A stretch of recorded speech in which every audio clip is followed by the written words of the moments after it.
Iran, one of the most negatively portrayed country in the media. And they feel the military option really is the only way to stop Iran. Iran's nuclear program. In Iran, freedom comes at a deadly cost. A woman's choice to unveil can now lead to flogging, prison, and even execution. Israel-Iran conflict that does continue to unfold. Iran. I decided to see what is really happening inside Iran to find out what is hidden beyond what the media tells.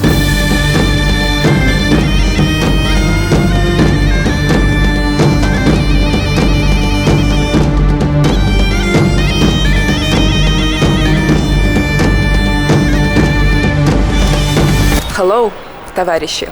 I'm now looking at the airplane that they're preparing for the flight that I'm going to board now, and this destination is going to be so much different from anywhere I've ever been to. There is a weekly direct flight from Moscow to Tehran, so I will be in Iran just in 3 hours and a half.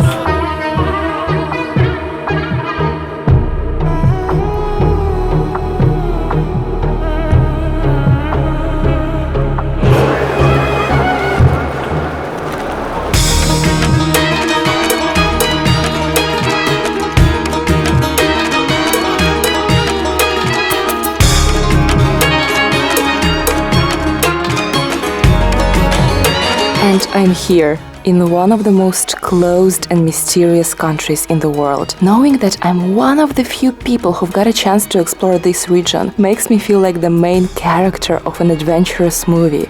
Let the movie begin.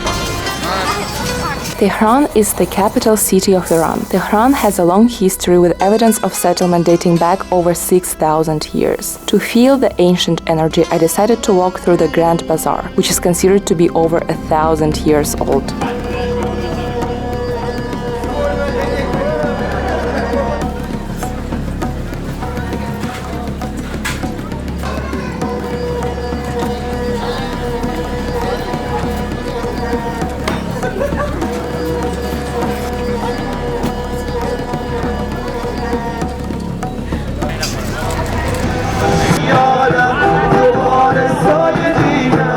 Nowadays, with a population of 14 million people, Tehran is Iran's largest city and one of the most populous cities in the world. I will remember it as a very modern, clean and lively city. I didn't spend much time here because I couldn't wait to see what everyone comes to Iran for, the ancient Persian culture and history. So I headed to the city Shiraz.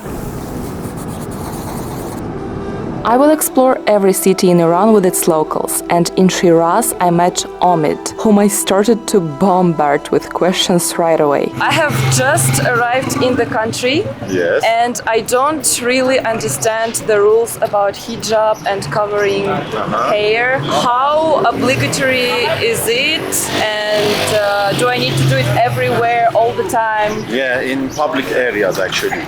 It's a must. It's a rule of the country based on the Sharia of Islam. Because in Islam, ladies, they have to cover their bodies. The only parts they are allowed to show, it's based on the religion, are her faces, and the hands and the arms, and part of the feet. What will happen if I don't? Normally, there are some kind of police. We call them morality police. The morality police, it sounds a little weird, but yeah, we do have morality police in Iran. They come to you and will first tell you, please keep your hijab on. If you don't listen to them, then you might get fined or get arrested. It used to be more strict than what it is now. What is your hometown, Shiraz, famous for? For many different things. Shiraz is one of the oldest historical cities of Iran. It used to be even the capital of Iran few times, 4 times actually. Most famous thing from Shiraz is wine. There's a type of grape actually, local grape of this region. And for the first time more than 500 years ago, when Europeans were in Shiraz and they heard about that type of grape, they heard also local people of Shiraz, they make wine out of it. They tasted and they found it nice, interesting, so they took it from themselves and they started plantation of that kind of grape in Europe because the origin of it was from Shiraz. It is called Shiraz grape. Officially, before revolution of Iran, we had the Shiraz wine factory. Of course, it is forbidden now. Drinking alcohol in general is Now forbidden there in is Iran. no this wine. No, homemade wine. Local people, they make it at home, but not officially. It's illegal. It's illegal at all to sell alcohol in the whole country. Yes. So people never. There is a special permission for the non-Muslim minority who lives in Iran, like for example Jewish and Christian, Armenian especially, we have in Iran, they are allowed to have their own alcoholic drinks. Also the employees of the embassies, like the diplomats, they are allowed to have it. But overall, nobody drinks alcohol. Good question. A lot of people drink it, but illegally. So they sell it somehow illegally. Yes, and you can find it everywhere. And what else is Shiraz famous for? For the pretty girls, It's true. Also, you know what I noticed? That so many girls make nose job. nose. Oh, that's very common in whole Iran, not only in Shiraz. Cosmetic surgeries, they became so popular in Iran. But why they want to change nose? They like it smaller. Who cares about the nose? Wow.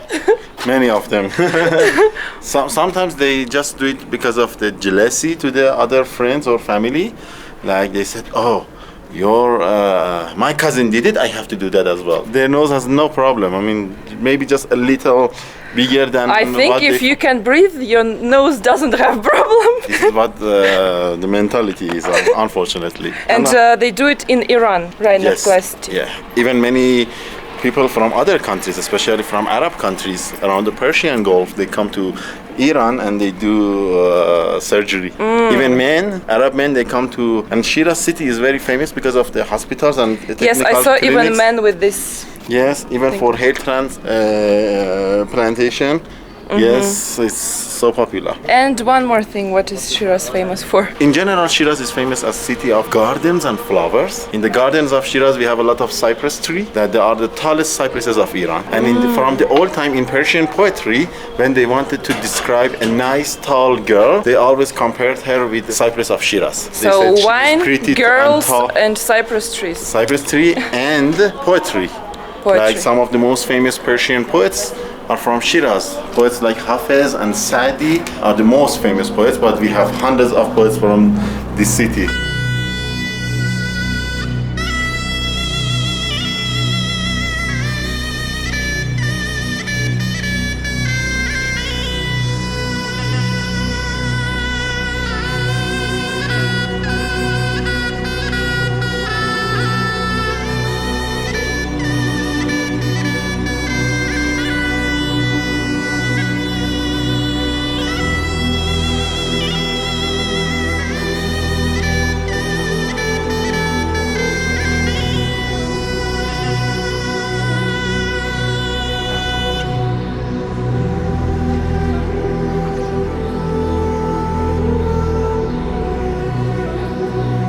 We are at the Shiraz Grand Bazaar. It used to be a place to sell just coppers. And nowadays the modern life, standard of the life is changed, so you can see a lot of other products, especially clothes. Do you have any international brands like Adidas, Nike, stuff like this, or it's completely... We used to have them, but since sanctions, there are a lot of embargoes against Iran. And since that time, most of the famous brands, international brands in Iran are closed. They are not allowed to be in Iran. But we still do have some famous brands. What brands? We do have Adidas, actually, in Iran, through other countries, mainly from UAE. Exactly. Same in Russia now. Yes, yeah, I know. I know about your country also. I've been to your country 2 years ago, and I saw how they changed the McDonald's name to another. Вкусная точка. Yes, exactly. Here, do you also have McDonald's we don't undercover? have. We never had it. But we have, for example, in Shiraz, we have SFC, Shiraz fried chicken. It's exactly like the KFC, but it's not officially from the United States. So as you can see, You see so many different type of samovar. It came from Russia to Iran more than 200 years ago, and we still call it samovar, like your country. You also drink tea from it? Yes, it's a special for the tea. How this samovar is used? It's actually a mix or combination of samovar and oven together. At the same time, you can have water in it, and also you can cook on it. So inside of the container, it's divided to two parts, and one part you can add charcoal in it to make a fire and heat it up, and then you can do cooking. And on the other side, you can add water, so you can use it as a samovar.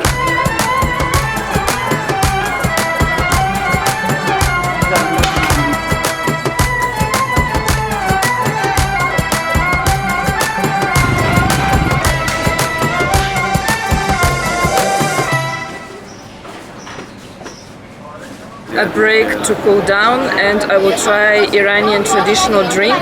It does have a name? It's called argaban. Argaman. And it has saffron, rose, mint and barberries. And this kind of herbs. Actually, seeds are kind of herb seeds. We call it khakshir. I really don't know the name in English. It's a local herb seed.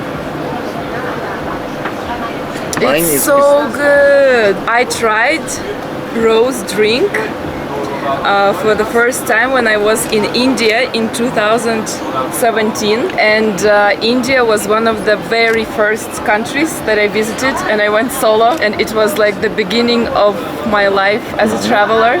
So for me this taste is like the beginning of traveling. Wow. Remind you of that trip. And I tried this the last time in India. Wow. Nice. Wow. Bon appetit. I see the look on your face. I see you hiding it.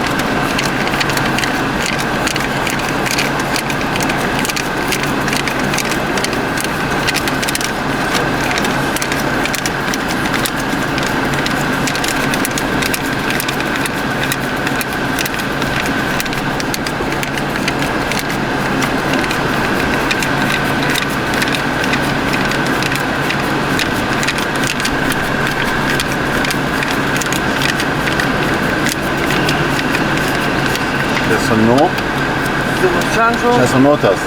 چشش نوتن آره. میتون تو ورشی کلاب کنم نه 8 گفتم 8 از اون نگی خدایی دیگه جون جان خودم تو نه دیگه باید با هم بخرم صحبت کرد.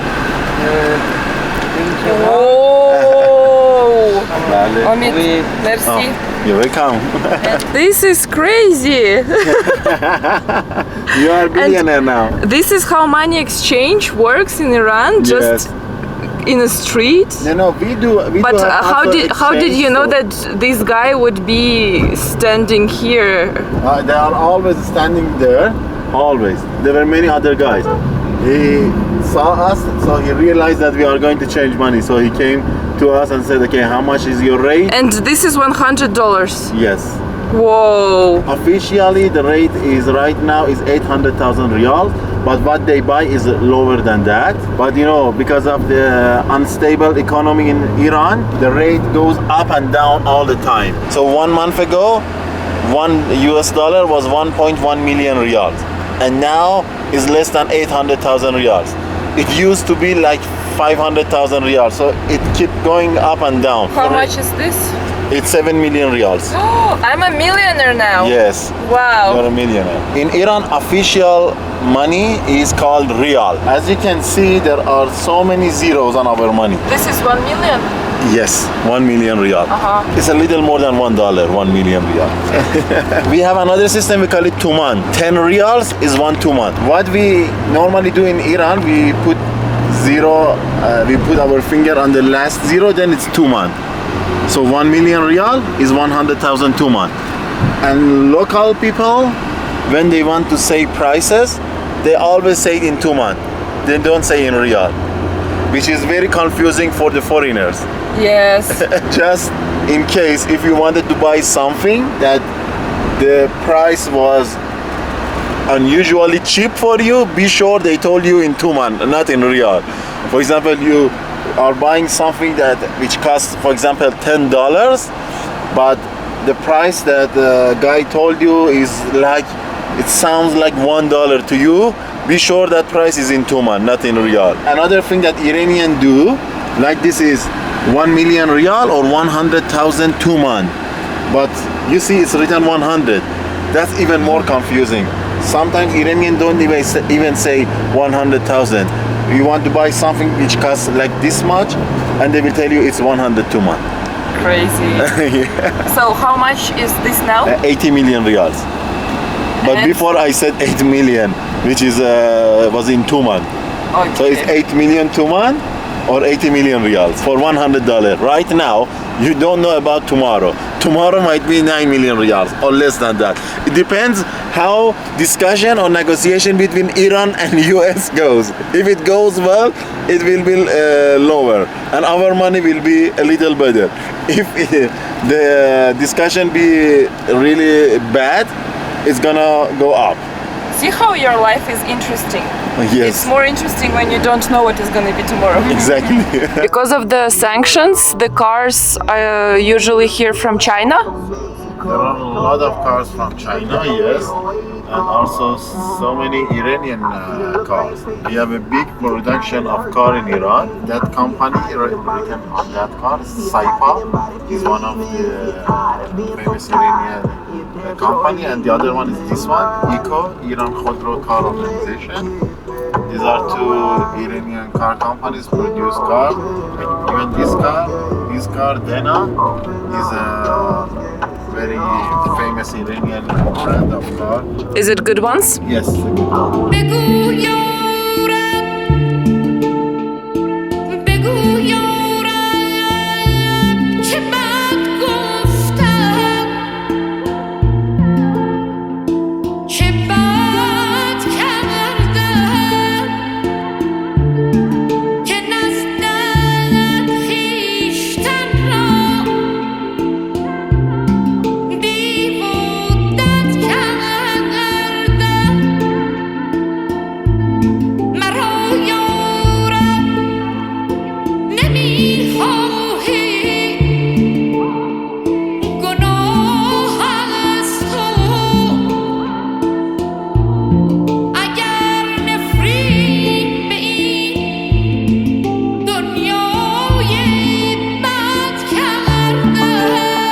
We are at the lake near Shiraz called Maharlu Lake, but because the color of the salt of this lake is pink, it is also famous as Pink Lake. Actually, it was one of my dreams to see the Pink Lake. And it was a surprise, yeah? Yes, it's a very good surprise. So I wanted to ask you, in Russia, for 3 years, Yeah. we live with sanctions. Yes. In the beginning, it was such a huge shock, but now everyone is kind of used to it. So I wanted to ask what it's like for you living like this for your whole life. I'm smiling and answering that question. This is how we live with it, you know? So you don't notice them.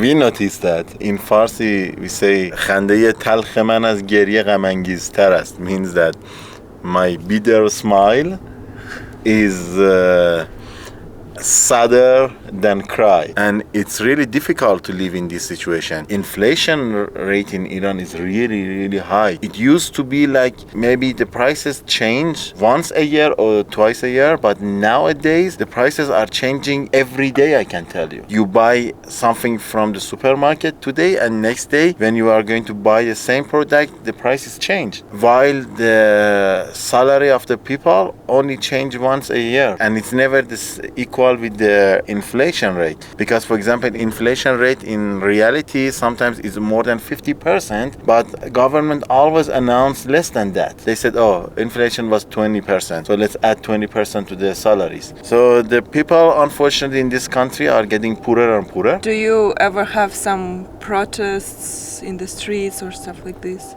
Yeah, we do have. I mean, the most famous one was 2 years ago, when Mahsa Amini was killed in Iran because of hijab, and there was a big protest on the street, but you know what happened after that. How many people were arrested, how many people were killed. It's so weird for me to hear that, because today I've seen so many girls without headscarf. Yeah, exactly. And the reason why I'm not always wearing it, it's because it's falling all the time and I need to fix. So I was so tired. But then at one moment I look at the girls, Iranian girls, and not everyone wears it. So I think, okay, why I struggle? Well, the rules are still the same, But they seem so chill but they in streets, in restaurants. yes, especially since 3 years ago, the ladies in general in Iran, they have more courage to do that. A lot of girls with courage here. Not wearing hijab is their protest, and a lot of men also support them. As we talk about men, women, what is about family institution here? I heard that here supposed to be that parents find husband and make Arranged marriage. arrangements. It used to be arranged marriage before. Still in among the conservative religious families, traditional families, we have arranged marriage. Doesn't matter if they are in the city, big city, or in a small village. If they are conservative, they still does that. New generation, Z generation, they changed a lot. By the community, having boyfriend and girlfriend officially is not accepted yet. Having a boyfriend? Yeah, traditionally it was a taboo, and now it's changed. So most of the boys and girls, they have boyfriend, girlfriend, and nobody cares. For the boys in Iran, it's much easier to have a girlfriend and tell their family that we have a girlfriend. But for the girls, it's more difficult.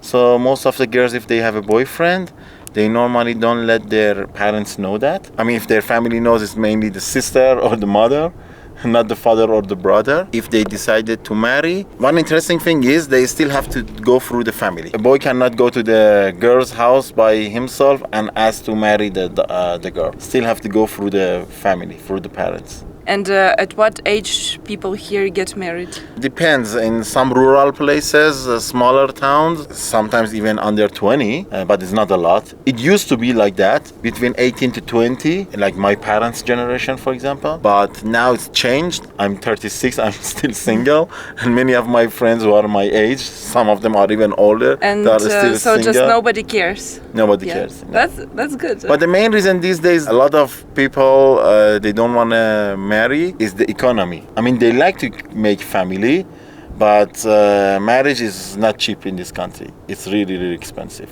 And finding a nice job to support your family is also not easy. It's a sad reason for not to get married. Exactly. When do people usually leave their families to live somewhere else? In Iran, is not like Western countries. In Iran, kids stay with their parents as long as they are single. When you are married, you live in your own house or apartment. But as long as you are single, you stay with your parents. What about you? I still live with my parents. It's not something that I don't want to leave. It's not accepted by the society. I mean, if I leave my family, then gossips start among the people around us. What's wrong with that person? What's wrong with the family? It is changed now. I know a lot of people who rented their own apartment, and we have also a kind of new relation in Iran, which is not accepted at all, but they call it white marriage. Like two partners who are not married, like boyfriend, girlfriend, who are not married, but they live together. And it's getting more and more popular in Iran, especially And it's okay. in big. It's not okay. It's not, I mean, by the government or even by the society, it's not accepted. If, for example, I go and live with my girlfriend in one apartment and my neighbors realize that we are boyfriend and girlfriend, of course, they will not show a nice reaction. These are the new changes in the country. Things that we never had them, but in last 1 or 2 decades, these kind of changes happened. What other changes do you see? There are a lot of younger generation who really don't want to practice the religion. Iran is a Muslim country, and the main religion for the Iranian are Shia Muslim. And Shia, they believe in 12 holy imams. So there are a lot of religious ceremonies, like the death anniversary of the imams, which is a mourning day. It's a sad day, and we have it a lot in our calendar. There are a lot of religious ceremonies that are public holiday in Iran, and they are considered as sad religious ceremony. I remember when I was a child, when we were on those days, no one would play music, even in the house, in their own house or in the car. These days it's changed. I shouldn't say these things on this video, to be honest, but I don't care. I'm telling this, so I don't mind if anyone hear me from the government. I know a lot of boys and girls who even make party during those days. Because it's the public, so they rent a garden, they go out, they drink alcohol, they dance, they play music. These are serious change, you know. Practicing Islam in Iran is getting less and less. Of course, those who are pro-government in Iran, if they hear me, they will write a lot of bad comments about me. But these are the reality. If you want to hear it or if you don't want to hear it, it's a fact, yeah. When I told someone that I'm going to Iran, people's reaction is usually, what? But it's so dangerous there. Yes. But I used to hear that from all of the tourists who've been to Iran. so I'm far, not surprised. I can't say, of course, because I didn't have a very long experience so far. I feel very safe. It's and all about very media. chill vibe from people, and also I was surprised, especially about women in this country, that they are so open, and a lot of girls come up to me and they start talking and saying, for example, oh, your hair is so beautiful, where are you from? Yes, yeah. And they're so talkative and social. I feel that overall people here are so nice. Dear Ellie's audience, please do not believe whatever bullshit media tell you. Media always try to show the things which are not true. Like, it depends who controls the media. If they are pro the one country, they're gonna say a lot of nice things about that country. If they are against that country and that country doesn't have any benefit for them, they do whatever they can to ruin that country. And that's exactly what they do with Iran right now. Please divide the people of Iran and the government of Iran. There are two different things. What the government of Iran is doing is not right. Whatever you hear about the Iranian culture or what is happening in Iran is just political things, and it's not true. We live in peace. People are very kind people. They are really open to the tourists. When they see the tourists, as Ellie said, they come to you, they say hello, how are you? They are curious about you to know. Even if they can't speak English, they try to communicate. You're gonna see nice nature, nice history, nice culture. So it's all about the media who always shows bad and negative things, and unfortunately people trust media more than people. And the main reason of tourism in Iran are people like you. Those who visited Iran, when they see the reality of Iran and they go to their own country and they give their feedback and they show their videos, their photos, and they share their experiences, it's helped the others to get confidence to come to Iran. And they said, oh, what we heard differently. And then when they come, they believe that they were wrong.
Persepolis means city of Persia, and it's ruins of one of the most ancient cities in the world. And I can call Persepolis the highlight of Persia or highlight of Iran, built by the Achaemenian Empire, established by Cyrus the Great 558 BC. Achaemenian Empire is considered as the biggest empire in the history based on the population of the world they control, which is almost half of the population of the world of their time. And we are at the ruins of their capital, Persepolis. And who made the excavation here? More than 90 years ago, they had a contract with the then government of Iran, and they came here and they did excavations. First professor who did excavations here was Professor Ernest Herzfeld, and after him, Professor Erich Schmidt was the second archaeologist who did excavations. As you can hear, both names are German names, but they came as American. Why? Because both were German Jewish who had to leave their country, so they came here as American, but they were German. They worked for about 10 years in here. When the Second World War started, Americans left and Iranian archaeologists continued. More than 90% of this complex is very well excavated. This complex was registered in the list of UNESCO.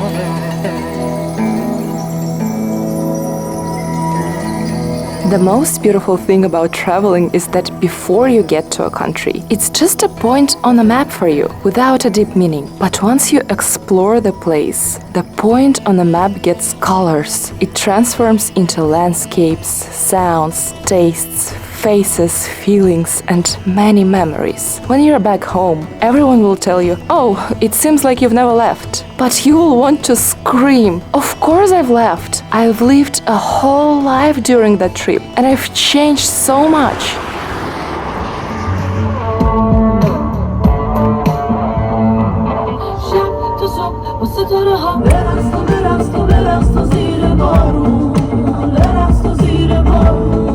کردیم شام میخوردیم حرف میزدیم این رابطه اگه کلیات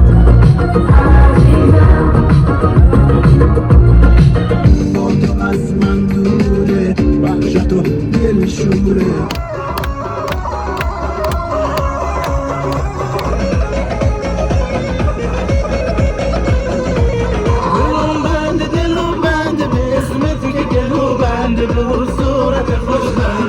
Omid said that this is the best Iranian snack?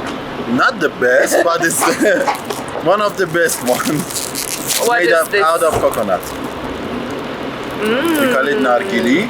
Nargil is coconut. Nargile? Amazing. We stop by the highway, that's why there are trucks around us. I don't even know where we are. Somewhere between Shiraz and Yazd. Yes.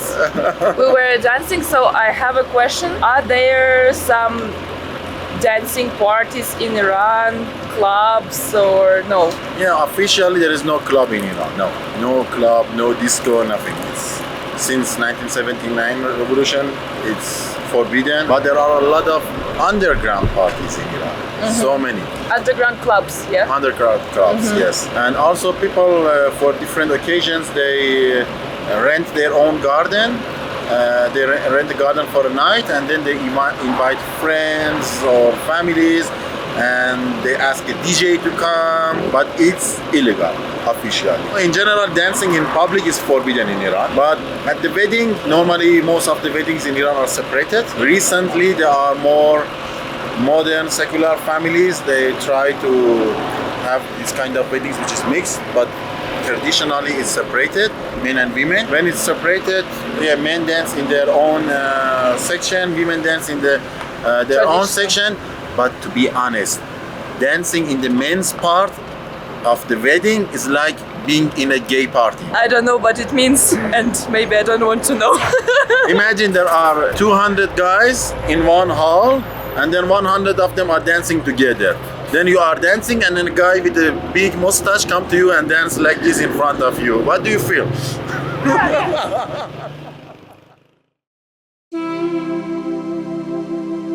My next destination is Isfahan. It's a major city of central Iran and one of the most important architectural centers in the Islamic world. Isfahan has thousands of historical monuments, leading to the saying, Isfahan is half of the world, which suggests that a visit to Isfahan is like experiencing half of the world's wonders.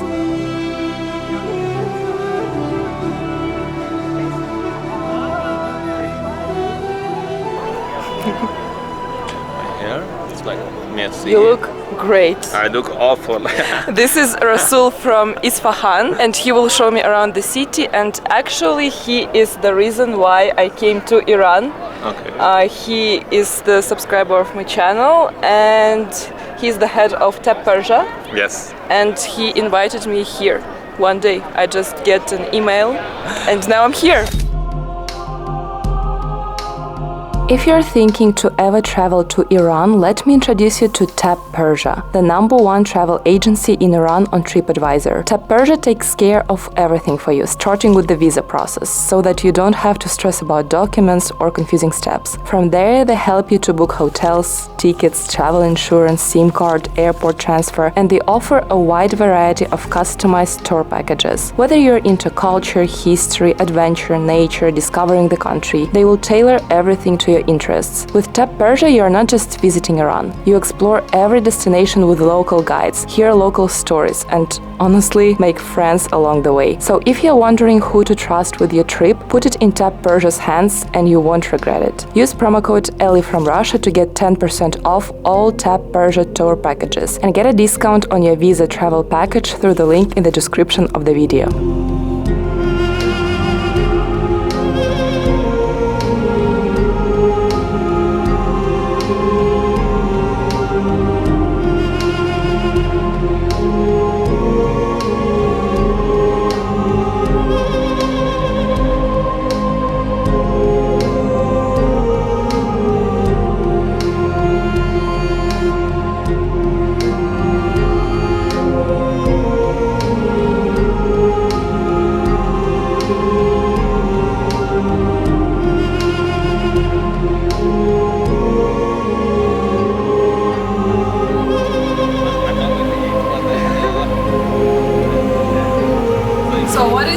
Traditional Iranian food. Well, the ones that we have here, we have tachin, which is like a rice cake made with butteries, saffron, and cooked chicken, could be red meat or aubergine inside. We have kashka bademjun, it's vegetarian, it's made of whey and aubergine. And then we have mash polo, who is a rice. Normally we do it with meat or date. And of course, Brazilians and fresh veggies are like herbs are here very common to have beside your food. Is the most popular ingredient rice for Iranian food? Rice is very popular. We normally have this rule that we either have the food with the rice or with the bread. So I never tried rice with dates. Interesting. Very interesting. Good. And what is this made of? This one is made of aubergine mostly, and one dairy product called, in English they call it whey. It's like condensed milk, salty milk, something like that. And interesting thing, in Iranian food we use many spices, but the food is not spicy in the matter of it's not hot. It's very, very delicious. Saffron is the most expensive spice in the world. We call it red gold. It's used in small quantities for like foods, drinks, ice cream, and like for medicational reasons. And it makes you more energetic, happy, and it's a magical spice, I believe. When you smell it, you realize has a very majestic, like royal smell and taste. Wow. Wow. Very interesting smell. The reason that it's expensive is because the saffron comes from this flower, and then each flower gives only 3 strings of this like saffron. So imagine how many flowers they should harvest to be able to like catch something like this. How often would you use it? Every day in the rice, in drinks we use it, on ice cream and cakes. Some people also in the tea we use it when we are a bit tired, so we want to get more energy. We use it as well. Saffron drink, yeah? Yes. Okay. It's a bit sweet, but not too sweet and interesting.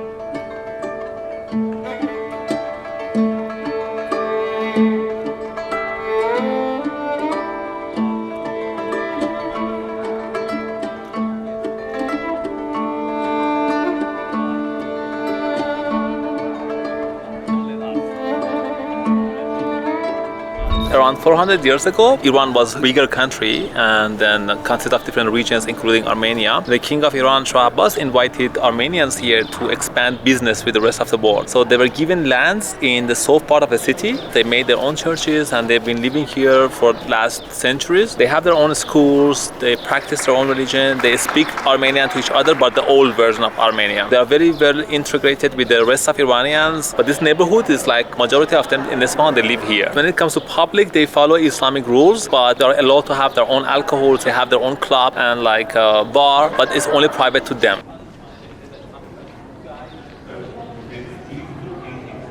The architecture of this church is a combination of the Iranian art and the Armenian art. So you can still see this Iranian ties here as well as the paintings related to Christianity. Most of these yellow colors in the paintings are made of gold, and normally rich Armenian businessmen were donating to actually build this church and many other churches around here.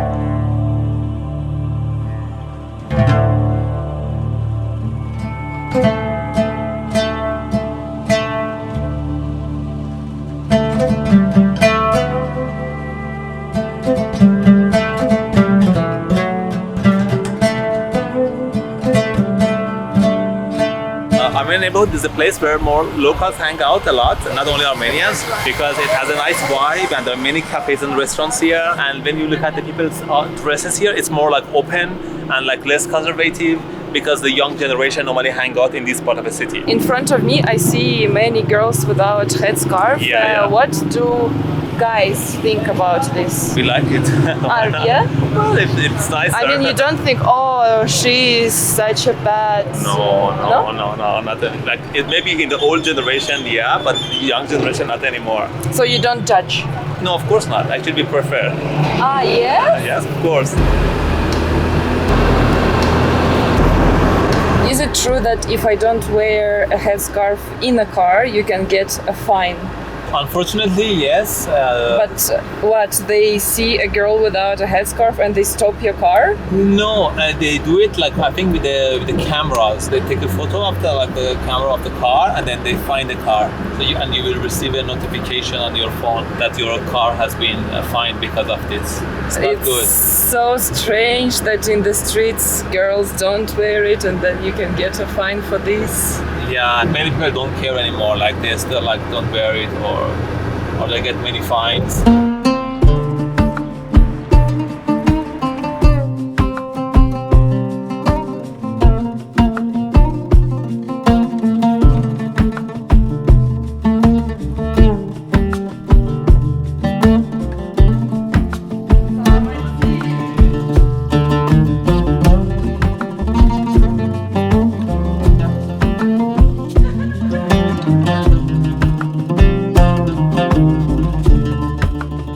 So is this a typical apartment for Iranians to live now? Many people live like this? For the younger generation, yes, but for my parents' generation, it's too simple. So when my mom is here, she's always like, oh, why is it like empty there? Why don't you put something? Because they're maximalist. This is considered too minimalistic. Yes.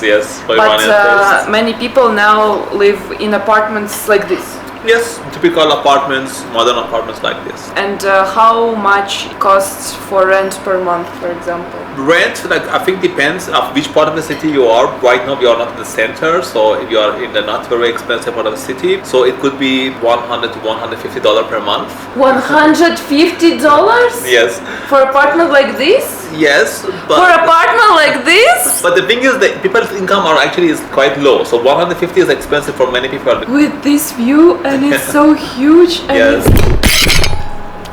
Okay. It went into the pomegranate. Now it's full of pomegranate. Okay. You know what? juice. Your carpet. It's fine. I'm so sorry. No, it's fine. But what is the average salary then? The simple workers, people who have a very low wage, the minimum is they earn like $200 per month. Normal job, it depends. In a smaller cities like here, compared to Tehran, earn probably $300, $400 per month. In Tehran, it's more. The costs are also more. Apartment in the center, smaller one, can go up to like $300 per month rent or $400 per month. And today we were talking a lot about headscarf. At home, women don't wear it, yeah? Yeah, no, at home nobody wears it. Yeah. So there are some rules that in public people should like dress in a specific way, or in some ways are not accepted, or they will be fined, or they will be picked on up, or whatever. And people have different opinion about this. That has made people to have like kind of double lives. When you look at the Instagram and people's like profiles on social medias or anywhere else, TikTok and stuff, there are many people who don't wear scarf. They go to parties. They have like they don't have a job. But when they are like on the streets, they wear it. They can post a picture in some, I don't know, short dress without headscarf and it's okay? Yes, yes. Wow. I'm very confused. Yeah, it's a bit, I think always Iran is a country of paradoxes. Iran is a country where all the stereotypes just break about it, because you know, it's considered that it's such a very strict country, and in the beginning I thought that you always need to wear fully covered headscarf. I thought there would be maybe police absolutely everywhere, but overall I see everyone is so chill. Everyone who comes to Iran says the same thing. And you said that you went to Russia. What was your biggest culture shock or thing that surprised you the most? I think how the infrastructure was very good in Russia. That was like, I didn't expect it. It was very like advanced, I believe. Especially before you think, okay, so it's a wartime, so maybe it's a bit chaotic, but the normal life was like going on, and I think that was very interesting, like how like people continue living. What do you think Iranians should learn from Russians? Russians, I think they cope with the nature very good, because the country is very natural. It's like population compared to the area of the country is very low. It has still many untouched nature, and people actually, I felt that they care about nature. Like I felt that they are more concerned about like keep it clean or like not destroying the nature. And here, unfortunately, less. The difference is here people have been living here for a very long time. So majority of the landscape here has been changed due to human activities. And what should Russians learn from Iranians? I think Iranians are a bit less shy. I think they smile more compared to Russians. It's true. It's true. I think we're very nice in Russia, but I think people in Iran are even more friendly and like more welcoming. And I think in Iran people speak more English compared to Russians, which was surprised because I expected people in Russia speak more English than Iranians. But it was a bit difficult to find people who speak English, so to like get in touch with and interact with. Yeah, a lot of people speak English. Yeah, but one of the main reasons is, first, as you probably see, that we don't have many travelers to the country. And the travelers who come here are normally very different kind of tourists or travelers. It's not a beach holiday destination. People who come here, they're more like cultural, educated, and sophisticated who travel to Iran, because it's like they come for a history, culture, and it makes them a bit more well-traveled. Okay, and I want to thank you, Rasul, again for inviting me here. Oh, happy to. Thank you for coming. This is the best experience ever.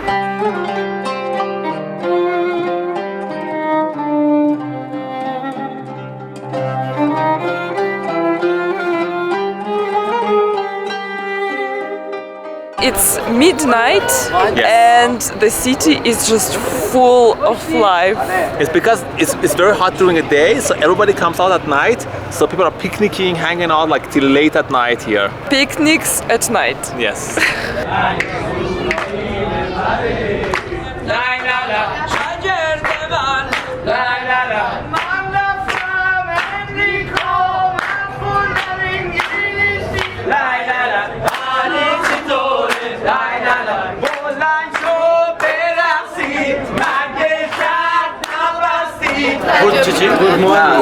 Good morning. Good morning.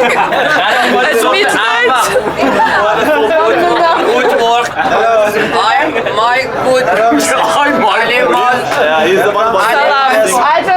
say that I've been to 35 countries, but never I've seen such a connection between people and like being so alive, and this is amazing. 35 تا کشور که الان دارم سفر میکنم هیچ وقت این رابطه بین آدم‌ها قشنگ نبوده و عمیق باشه. مرسی.